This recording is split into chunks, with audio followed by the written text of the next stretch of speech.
రెండున్నరేళ్లుగా రాజకీయాలపైనే focus పెట్టిన CM Revanth ఇక 100% పాలనపైన దృష్టి పెట్టనున్నారు. లోక్సభ ఎన్నికల పోలింగ్ కంప్లీట్ కావడంతో ప్రజాపాలనపై సమీక్షలు నిర్వహించనున్నారు. మళ్లీ పాలనలో బిజీగా కానున్నారు. నేడు సచివాలయంలో ధరణి కమిటీతో సీఎం రేవంత్ సమావేశం కానున్నారు. ఆ తర్వాత వివిధ శాఖలకు సంబంధించిన అంశాలపై సమీక్ష చేయనున్నారు. ఇరిగేషన్, విద్యుత్, తాగునీటి సరఫరా, విద్యా గ్యారంటీలతో పాటు హామీల అమలు, విధి విధానాల రూపకల్పన, వీటికి అవసరమయ్యే ఆర్థిక వనరుల సమీకరణ తదితరాలపై ప్రభుత్వం దృష్టి పెట్టనున్నారు.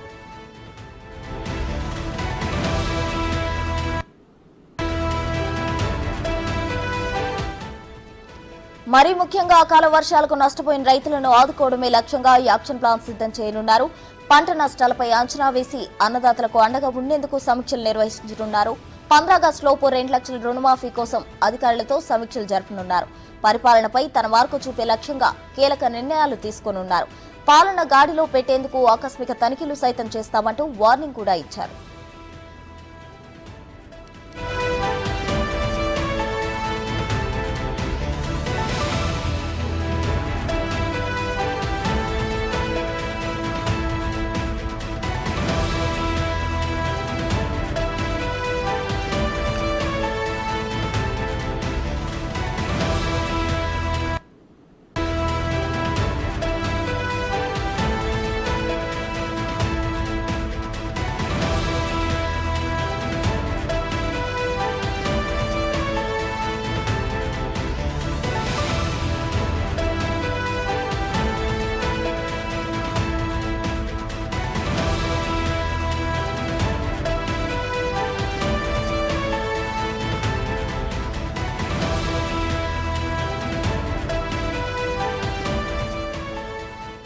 రెండున్నరేళ్లుగా రాజకీయాలపైనే ఫోకస్ పెట్టిన సీఎం రేవంత్ ఇక 100% పాలనపైన దృష్టి పెట్టనున్నారు.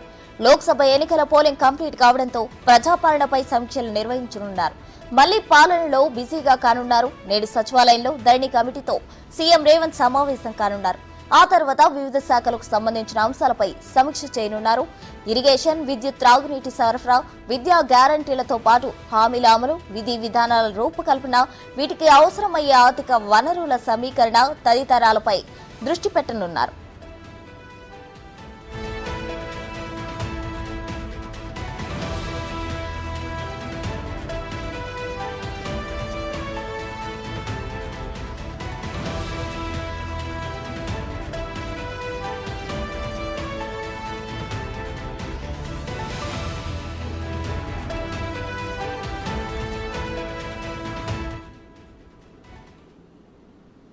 నేడు సీఎం రేవంత్ రెడ్డి సచివాలయం వెళ్లనున్నారు. అక్కడ ధరణి కమిటీతో సమావేశం జరపనున్నారు. సమావేశంలో ఎటువంటి నిర్ణయాలు తీసుకోబోతున్నారు అనేది మరింత సమాచారం మా deputy bureau chief Sadiq live లో అందించడానికి సిద్ధంగా ఉన్నారు. సాదిక్, చెప్పండి. అయితే సీఎం రేవంత్ రెడ్డి ఈ రోజు సచివాలయంలో ధరణి కమిటీతో సమావేశం కానున్నట్లు తెలుస్తుంది. అయితే అక్కడ ప్రధానంగా ఏ అంశాలకు సంబంధించి డిస్కషన్ జరగబోతుంది?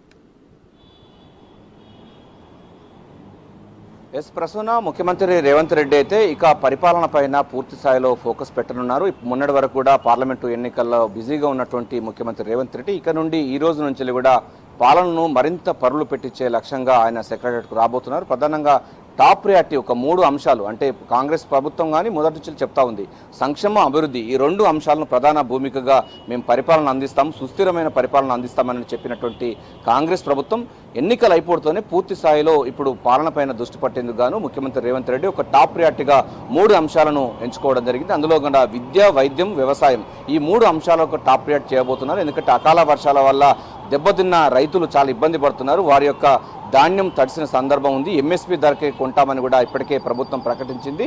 సో రైతులను ఏ విధంగా ఆదుకోవాలి, రైతులకు సంబంధించిన అంశాలు ఎట్లా ఉన్నాయన్న దానిపైన కూడా పూర్తి స్థాయిలో ఫోకస్ పెట్టబోతున్నారు. అంతేకాకుండా ఇప్పుడు ఖరీఫ్ సంబంధించినటువంటి అంశం కూడా రాబోతుంది. సో వర్షాకాలానికి సంబంధించిన మెకానిజం తీసుకునే లక్ష్యంగా ఎరువులు, పురుగు మందులు, ఇతరత్ర సంబంధించిన అంశాలు కూడా ఉండబోతున్నాయి.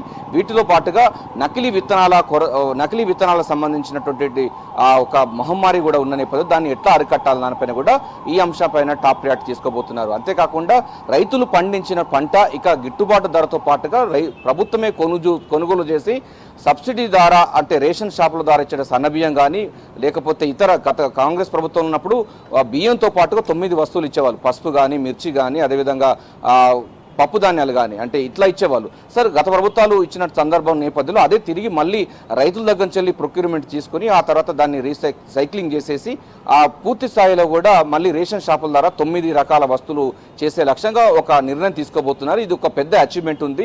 రైతులు సంక్షోభంలో ఉన్న రైతాంగానికి ఆదుకునే లక్ష్యంగా వ్యవసాయం పైన దృష్టి పెట్టడం జరిగింది. ప్రధానంగా టాప్ ప్రయారిటీ. అదేవిధంగా ఆగస్టు 15 లోపు 2 లక్షల రుణమాఫీ చేస్తామని కూడా ముఖ్యమంత్రి రేవంత్ రెడ్డి ప్రకటించిన నేపథ్యంలో దానికి సంబంధించిన నిధుల సమీకరణ ఎట్లా ఉండాలి, దానికి ఒక ప్రత్యేక కార్పొరేషన్ వేసి బ్యాంకుల దగ్గర ఎట్లా రుణాలు తీసుకోవాలి, బ్యాంకులకు సంబంధించి ఎస్ఎల్బిసి సంబంధించినటువంటి బ్యాంకర్స్తో మీటింగ్ పెట్టి దానికి సంబంధించిన పూర్తి వివరాలు ఏ విధంగా చేసుకోవాలని ఒకటి యాక్షన్ ప్లాన్ చేయబోతున్నారు. ఇది వ్యవసాయ రంగం. అదేవిధంగా మనకు విద్య సంబంధించిన అకాడమిక్ ఇయర్ ప్రారంభం అవుతున్న నేపథ్యంలో అకాడమిక్ ఇయర్ సంబంధించిన దాంట్లో కూడా హాస్టల్లో సన్నబియ్యం ఇవ్వాలి, విద్యార్థులకు యూనిఫామ్స్ ఇవ్వాలి, పాఠ్య పుస్తకాలు ఇవ్వాలి, వారికి సంబంధించిన షెడ్యూల్ ప్రకారం ఏ విధంగా ఉండాలనిపైన టాప్ ప్రియారిటీ ఇవ్వబోతున్నారు. అంతేకాకుండా కొన్ని ప్రైవేటు విద్యా సంస్థలు ఇబ్బడి ముబ్బడిగా ఫీజులు పెంచుతున్న నేపథ్యంలో ఫీజు నియంత్రణ కోసం ఒక ప్రత్యేక చర్యలు తీసుకునే లక్ష్యంగా కూడా ఈ సమావేశంలో మాట్లాడే అవకాశం ఉంది. అంటే టాప్ ప్రియారిటీగా ఈ 3 అంశాల్లో ఇది విద్య.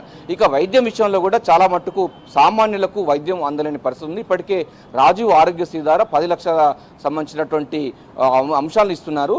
సో ఆరోగ్య బీమాతో పాటుగా ఇతరత్ర సంబంధించిన ప్రైవేటు సంబంధించిన కార్పొరేట్ హాస్పిటల్స్ చాలా ఇబ్బడి ముబ్బడిగా కూడా ఫీజులు వసూలు చేస్తున్న నేపథ్యంలో ప్రభుత్వ ఆసుపత్రులను ఎట్లా మెరుగుపరచాలి, ప్రభుత్వ హాస్పిటల్ను ఏ విధంగా ఇంకా మెరుగుపరచాలి, కొన్ని అంటే 100 పడకల ఆసుపత్రులను పూర్తి స్థాయిలో ఏ విధంగా చేయాలి, దానికి ఉన్నటువంటి ఏమన్నా రిక్రూట్మెంట్ అవసరం ఉంటుందా దానిపైన కూడా ఉండబోతుంది. సో ఈ 3 ప్రియారిటీ అనేది టాప్ ప్రియారిటీగా తీసుకున్నారు ముఖ్యమంత్రి రేవంత్ రెడ్డి. సో మొన్నటిదాకా పార్లమెంటు ఎన్నికలు, అంతకంటే ముందు అసెంబ్లీ ఎన్నికల్లో చాలా బిజీగా ఉన్నటువంటి ముఖ్యమంత్రి రేవంత్ రెడ్డి ఇక పరిపాలనను పరులు పట్టించే లక్ష్యంగా ఉండబోతుంది.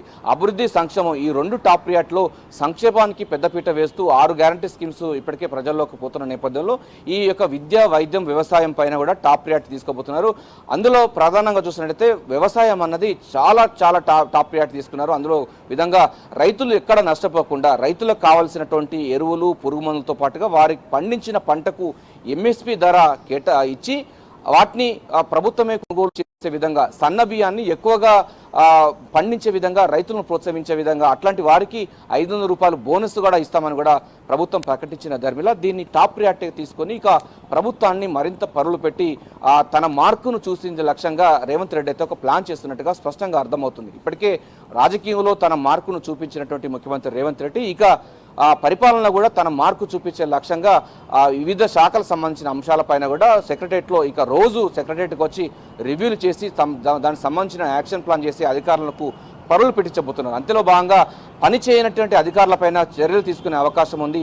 దానికోసం ఆకస్మిక తనిఖీలు ఉంటాయని కూడా ఆయన స్పష్టం చేసిన ధర్మిలా వివిధ శాఖల్లో ఆకస్మిక తనిఖీలు చేసి దానికి సంబంధించినటువంటి గత ప్రభుత్వం సంబంధించిన వాసనలు ఉన్నా, గత ప్రభుత్వం సంబంధించినటువంటి వాళ్ళు ఎవరైనా పని చేయకపోతే వారిపైన వేటు వేసింది కూడా రంగం సిద్ధం చేస్తున్నట్టు కనబడుతుంది. ఈ మేరకు ఇంటెలిజెన్స్ ఆఫీసర్ నుంచి కూడా పూర్తి స్థాయిలో నివేదికలు ఉన్నట్టుగా తెలుస్తుంది. అంతేకాకుండా రిటైర్డ్ అయినటువంటి వాళ్ళు కూడా ప్రభుత్వంలో కొనసాగుతున్నారు. 1050 మంది ఉన్నారు. వారిని ఏం చేయాలనిపైన కూడా క్యాబినెట్లో నిర్ణయం తీసుకొని వారిపైన చర్య తీసుకునే అవకాశం అయితే కనబడుతుంది. సో ప్రస్తుతం మొత్తం ఓవరాల్గా చూసినట్లయితే రాజకీయంలో తన మార్కు చూపించిన ముఖ్యమంత్రి రేవంత్ రెడ్డి ఇక పరిపాలనను మరింత పరులు పట్టించే విధంగా తన మార్కు చూపించే లక్ష్యంగా అయితే ఇక నుండి ఈ రోజు నుంచి వెళ్ళి సచివాలయంకి వచ్చి వివిధ శాఖ అధికారులతోని మాట్లాడబోతున్నారు.